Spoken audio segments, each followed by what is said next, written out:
Today's Tuesday Saints Poetry features Saint Louis Marie de Montfort and his poem The Triumph of the Cross.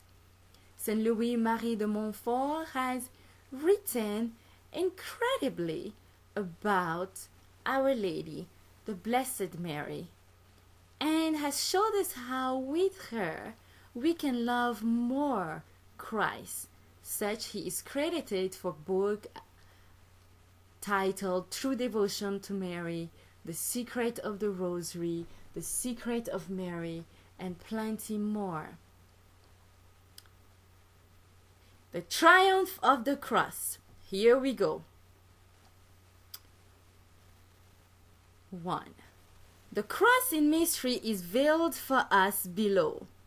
Without great light to see, who shall its splendor know? Alone the lofty mind shall this high secret trace, and none shall heaven find who grasp it not by grace. 2. Nature the cross abhors, reason gives it a frown, the learned man ignores it, Satan tears it down. Despite a pious art, even the fervent soul oft takes it not to heart, but plays the liar's role. 3. Essential is the tree, and we who know its cost must mount to Calvary, or languish and be lost, as St. Augustine states, without cry ominous, we all are reprobate, unless God chastens us. 4. Its necessity, one road to heaven runs, the highway of the cross. It was the royal Son's, his road to life from loss, and every stone of it that guides the pilgrim's feet is chiseled fair to fit in Zion's holy street. 5. Vain is the victory of him who, conquering the world, lacks mastery of self through sufferings. Vain if he has not Christ, slain Christ for exemplar, or spurns the sacrifice for dread of wound and scar. 6. Its victories. Christ's cross restraining hell has conquered Eden's curse, stormed Satan's citadel, and won the universe.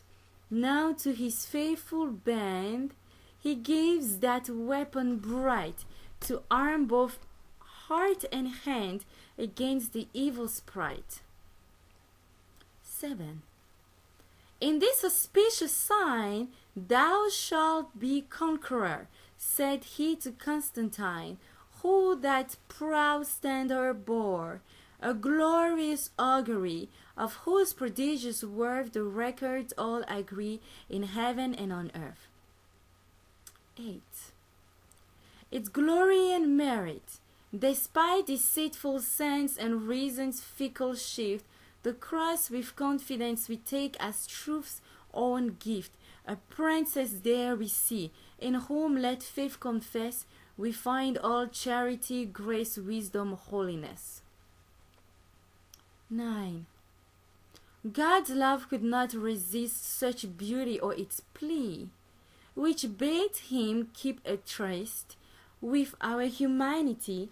Coming to earth he said, This, Lord, and nothing more, thy saving Christ in bed here in my bosom's core. 10. He took it, found it fair, an object not of shame, but honor, made it share his love's most tender flame. From childhood's morning hour, his longing kept inside, as beauty would a flower the cross of his delight. 11. At last in its caress, long sought for eagerly, he died of tenderness and love's totality. That dear supreme baptism, for which his heart had cried, the Christ became his chrism, love's object undenied. 12. Christ called the fisherman a Satan scandalous, when he but winced to scan what Christ would bear for us. Christ's cross we may adore, his mother we may not. Oh, mystery and more, a marvel beyond thought. 13. This cross, now scattered wide, on earth shall one day rise, transported, glorified, to the celestial skies. Upon a cloudy height, the cross full brillianted, shall by its very side judge both the quick and dead. 14. Revenge the cross will cry against its sullen foes, pardon and joy on high, and blessedness for those of proved fidelity in the immortality of throng, singing its victory with universal song. 15. In a life the saint aspired to nothing but the cross. 'Twas all that they desired, counting all as but loss, each one in discontent, with such affliction sore, as chastening heaven sent, condemned himself to more. 16. St. Peter prison chained had greater glory there than when at home he gained the first Christ vicar's chair. St. Andrew faithful cried, O good cross, let me yield to thee and in thee hide, where death in life is sealed. 17. See how the great St. Paul depicts with meager gloss his rapture mystical but glories in the cross. More admirable far, more merit-rich is he behind his dungeon bar than in his ecstasy. 18. Its effect, without a cross the soul is cowardly and tame. Like fire to a coal the cross set it aflame. One who has suffered not in ignorance is bound. Only in pain's hard lot is holy wisdom found. 19. A soul untried is poor, in value new untrained, with destiny unsure, and little wisdom gained. O sweetness sovereign, which the afflicted feels, when pleased that to his pain no human solace steals. 20. This by the cross alone God's blessing is conferred, and his forgiveness known in the absolving word. He wants all things to bear the mark of that great seal. Without it naught is fair, to him no beauty real. 21. Wherever place is given the cross, things once profane become instinct with heaven, and shed away their stain. On breast and brow, God's sign, worn proudly for his sake, will bless with power divine each task we undertake. 22. It is our surety, our one protection, our hope's white purity, our soul's perfection. So precious is its worth, that angels fain will bring the blessed soul back to earth to share our suffering. 23. This sign has such a charm that at the altar stone the priest can God disarm and draw him from his throne. Over the sacred host this mighty sign he plays, signals the Holy Ghost, and the divine obeys. 24.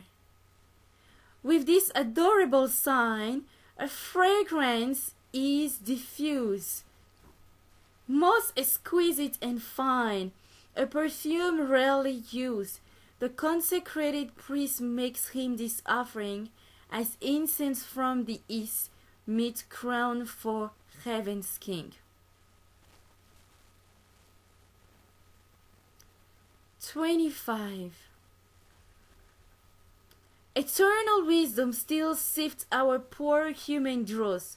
For one whose heart and will is worthy of the cross, still seeks one spirit rare, whose every pulse and breath is fortitude to bear the Christ cross until death.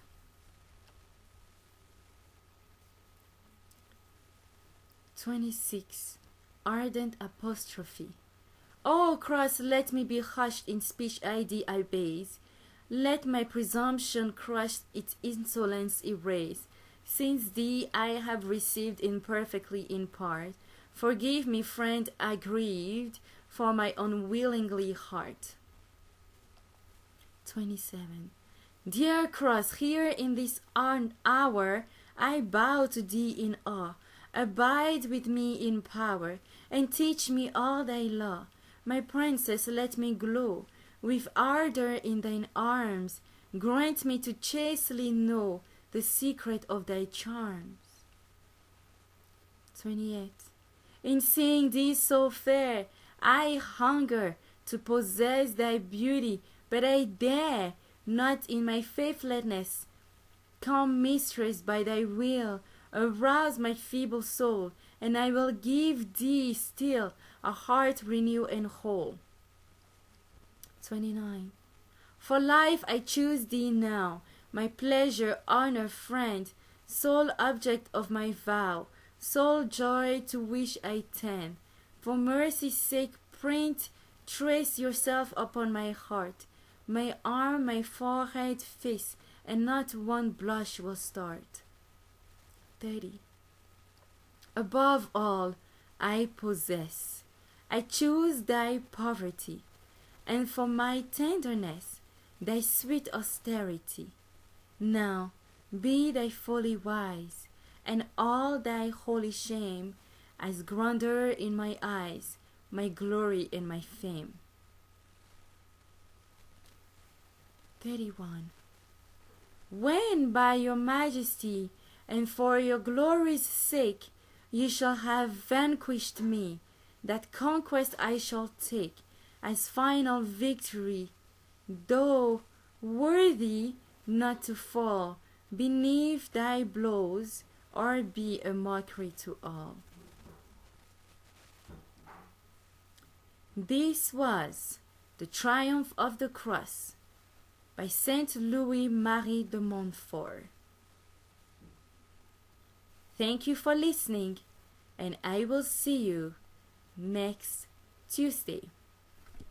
And be aware that by now my book, Making Wise History, is available on all major digital stores. You will read poetry of my own.